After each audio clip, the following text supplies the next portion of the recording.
blog, Coach Sid here. If you've ever heard of PCOS, Polycystic Ovary Syndrome, a friend actually asked me if I can create a workout for her since she has this syndrome, PCOS. So ano nga ba ang PCOS? So let's start with the definition of PCOS. Polycystic Ovary Syndrome is a condition in women that affects the ovaries. The common features include 1. Irregular menstrual periods. So hindi regular ang menstruation mo. So sometimes it comes right after 3 months. Sometimes it comes regularly, month by month. Or sometimes as in wala talaga. So another one is you would experience the effects of excess androgens in your body. So what does it mean? Androgens, it means male hormones, particularly testosterone. So ano yung mapapansin mo sa katawan mo? You would see that most of the time, may bigote ka, may mustache, marami kang buhok sa katawan. Also, you would have acne and nawawalan ka ng buhok. Well, not in all, but some actually have these symptoms when they have PCOS. Another symptom is weight gain. Yan, mapapansin mo parang kahit anong gawin mo, bumibigat ka, kahit nag-calorie deficit ka, kahit konti lang kinakain mo, bakit bumibigat ka? Ito yung mga symptoms ng PCOS na maaaring maka-adlang sa atin if you want to lose weight. In today's vlog, I'm going to give you workouts or exercises and also nutrition tips on how to manage your PCOS. So stay tuned in for the next one. Okay, ano nga ba ang dahilan or cause nitong Polycystic Ovary Syndrome? As of now, wala pang nakikitang cause ang medical field, so it's still under research. Pero it seems that it has something to do with, of course, number 1, being obese, number 2, being overweight, and also number 3, with the hormone insulin. We're first going to talk about what insulin resistance is. So what is insulin? Insulin is actually a hormone na sinisikret ng ating pancreas para i-metabolize yung glucose or sugar na kinain natin. So halimbawa, kumain tayo ng carbohydrates, kumain ka ng tinapay. You ate the bread, na-digest. Now, yung tinapay, may matadigest siya, ma-absorb siya into the bloodstream in the form of glucose or sugar. Ngayon, yung katawan natin, mararamdaman niya na mataas yung sugar sa ating bloodstream.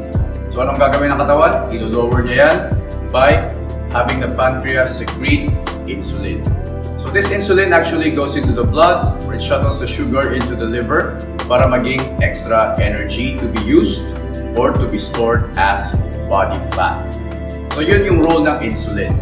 Sa mga taong insulin resistant, ang nangyayari dyan is ang katawan nila ay hindi normal ang paglabas ng insulin. What are the implications of this? So more insulin secreted in the blood, more sugar stored. More sugar stored and unused, it actually transforms into fat, which is what we call triglycerides, and there you go, weight gain. Especially if you don't use this stored energy. Kaya nagkakaroon ng weight gain pag may PCOS. That's number 1 due to insulin. So first, we need to address insulin resistance. This can be achieved in 2 ways. Number 1, lowering sugar intake, carbs. Of course, not all carbs are bad, but we have what we call simple carbs and complex carbs. Simple carbs, ito yung kadalasan processed na food. Tinapay, ano ba? Biscuit. Yan, mataas ang sugar content ng mga yan.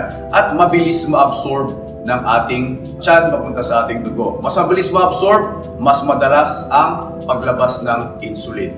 Kapag naman sabihin natin complex carbs, we have what we call itong mga red rice, yung mga hindi processed na food like kamote, yan, mga fruits. Well, they are actually transformed into glucose pero mas matagal silang ma-digest. Therefore, mas matagal silang ma-digest, mas madalang yung paglabas ng sugar sa bloodstream, mas madalang din yung paglabas ng insulin. That's number 1. Lowering your sugar intake.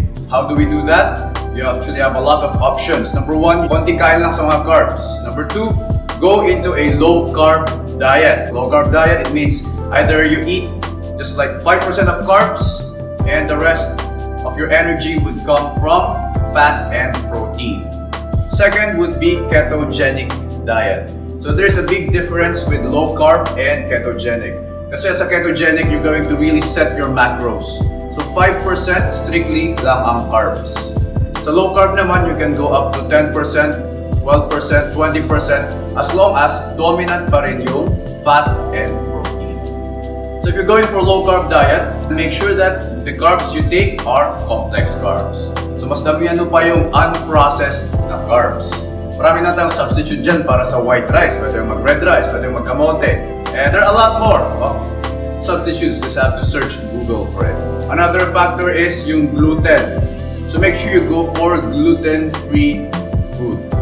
And also, you can incorporate or combine intermittent fasting with any of these two diets. Studies show that when doing intermittent fasting, your insulin resistance actually lowers. So people become more insulin sensitive when they are on a fast. Make sure to consult a doctor or a nutritionist before doing intermittent fasting. Alright, that's for your diet and nutrition. But what about workouts? When talking about workouts, we also have to talk about stress accumulated during workout. Of course, it's fun to have workouts kasi nare-release yung mga good hormones. But some people, workout becomes a chore and not an enjoyment. Kaya nagkakaroon ng stress. When there is stress, another hormone is released. So hindi lang para insulin ang kalaban dito. Kalaban ulit natin ay cortisol. So women with PCOS also have a normal release with the hormone cortisol. Cortisol is the stress hormone. So the more na mas marami kang cortisol, your body actually goes into a starvation mode. Starvation mode, ang gustong gawin ng katawan mo, mag-store at mag-store ng energy para mag-survive. Ngayon, hindi ka naman nasa starvation mode. Pero, since stressed ka nga, isipin ng katawan mo, mag-ipon ka ba para mag-survive ka? Some workouts like high-intensity interval training or really heavy lifting increase cortisol by aggravating stress. So minsan napapansin nyo kung nag-workout kayo ng napaka-intense, hindi kayo makatulog sa gabi. Sometimes it really happens. Other workouts like excessive and prolonged cardio. Ito yung ka-cardio ka, 3 hours, 5 hours na cardio.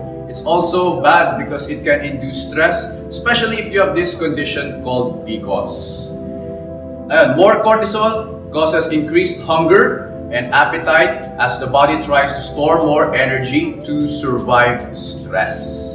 What we want to promote then is not a burning of calories through exercise, but by giving your body a metabolic boost. We're using exercise in order to boost your metabolism. Remember, ang katawan natin, it continually uses energy. Pag tibok pa lang ng puso mo, it already consumes energy. Yun ang gusto nating targetin. We want our body to work more so that we'll be able to burn more energy. Paano yan? So we just need to do compound exercises. So compound exercises, but we also have to limit the time we do the exercise. And also combine it with proper diet and nutrition, then you'll be able to lose weight even if you have this condition.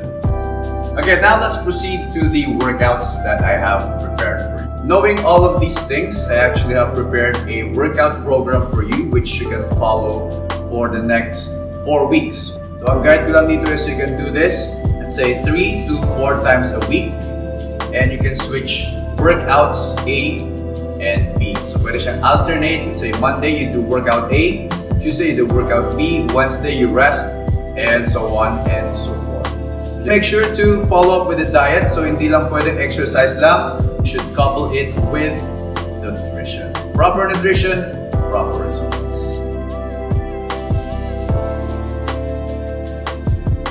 Okay, first one up is the box step-ups. So first I need you to place or step your foot into the box.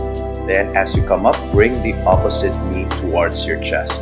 If you don't have a box, you can just look at the upper right corner of this video and do a step back, then bring that leg towards your chest.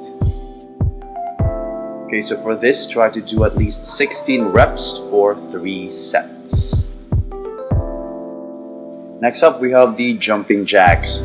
So in here, I want you to bring your hands all the way up and all the way down to your hips as you bounce and bring your legs wide out and back in. Remember to keep your body straight while doing this simple movement. So let's go for at least 60 reps. Okay, so work your glutes and your quads with reverse lunges. So in here, I want you to bring your leg back, then hips down. So you have the option to bring your knees all the way down to the floor or not.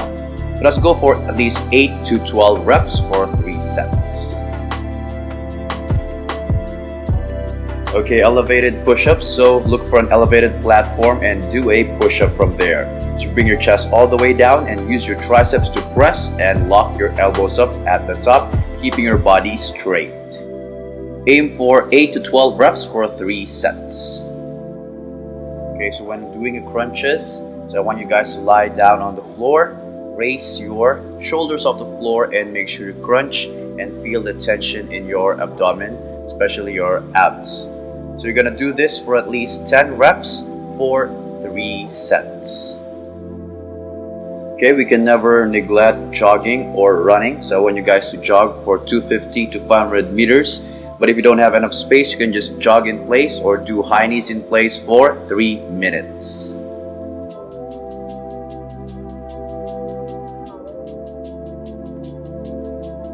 Okay, so squats actually work a lot of muscles, especially your legs and your lower back. Just want you to sit down, pull your hips back, push your knees out. If it's a bit too hard for you, then you can use a box or a chair, sit down and stand back up. Do it for at least 10 reps for 3 sets. Okay, so for planks, happens to strengthen your core and also make sure to contract your abs as you stay in the plank. Never bring your hips too high nor too low, just keep your body straight and rigid and make sure to contract your abdominals. Next one would be dumbbell deadlifts. So holding the dumbbells in your side, I want you to pull your hips back, then hinge your hips down, keeping your back straight and chest up as you bring it down and hinge it back up. If lifting weights is a bit too hard or if you don't have weights, you can just follow the image in the upper left, reaching for the floor while keeping your chest up and back straight. Okay, in here we're doing banded rows. So fix a band to a stable object, then make sure to pull and row, squeezing your back as you bring the band to your chest. Or if there's no band, you can use dumbbells, doing the dumbbell rows as shown on the upper left. So just have to hinge down, then pull it towards your side. Last program for workout B would be leg raises. So lie on the ground, and from here you're going to lift your legs up. You have the option to lock your knees or not to lock your knees. Make sure to feel your abs work on this one.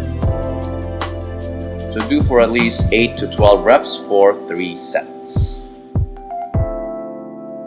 That is the workout, so I hope you follow this routine for the next 1 month. Try it out and write in the comments if you did feel anything change in your weight or in your mood. So remember, PCOS is something that we don't just fight it off in just 1 day or 2 days. Fat loss doesn't happen in a day.